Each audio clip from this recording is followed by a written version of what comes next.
Audio Jungle.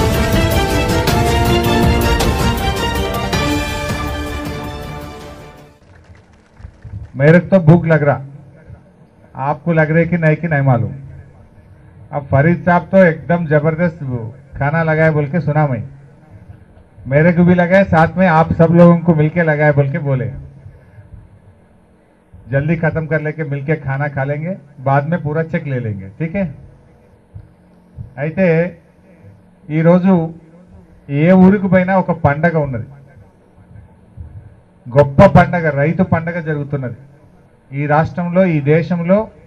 ఈ వారం రోజుల పాటు రైతుల కళ్ళల్లో ఒక ఆనందాన్ని, ఒక సంతోషాన్ని ఇచ్చినటువంటి ప్రభుత్వం టిఆర్ఎస్ ప్రభుత్వం।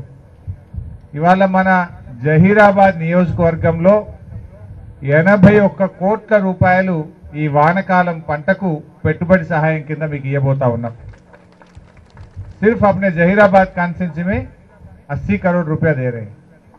మన ధనశ్రీ గ్రామానికి ఈ వానకాలం పంటకు 1,47,69,440 రూపాయలు ఇస్తాం।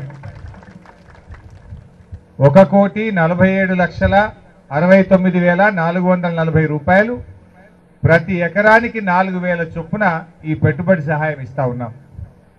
మళ్ళీ దసరా పండుగ ఎల్లంగానే మళ్ళా యాసంగి పంటకు మళ్ళీ మీ ధనశ్రీ గ్రామానికి వచ్చి మళ్ళీ మీకు ఇదే పద్ధతిలో మళ్ళీ 1,47,69,440 రూపాయలు మళ్ళీ ఇస్తాం పండుగ వెళ్ళాక। అంటే వానకాలం పంటకు 1,5 కోటి, యాసంగి పంటకు 1,5 కోటి ఒక్క మన ధనశ్రీ ఊరికే వస్తుంది। ఇంతకుముందు కాంగ్రెస్ గవర్నమెంట్లో ఎట్లా ఉండే, వాన చినుకుబడ్డాక ఇత్తనం కావాలి, మందు సంచులు కావాలంటే జహీరాబాద్ లోని ఆంధ్ర బ్యాంక్ చుట్టూ తిరగంగా కాళ్ళ చెప్పులు అరగంగా అప్పు దొరుకుతుంది, దొరకపోతే దొరకదు। అది అప్పు, బ్యాంకుల అప్పు। బ్యాంకు అప్పు కోసమే జహీరాబాద్ చుట్టూ తిరుగుతే కూడా అప్పు దొరికేది కాదు।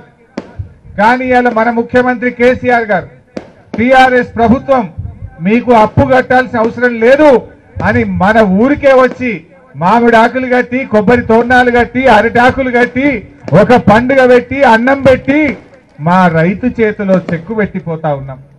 ఇది మళ్ళా కట్టేది లేదు। వీడియో నచ్చిందా? అయితే ఓ లైక్ వేసుకోండి, లేదంటే ఓ కామెంట్ చేయండి। ఎప్పటికప్పుడు మా వీడియోస్ చూడాలంటే సబ్స్క్రైబ్ చేసుకోండి।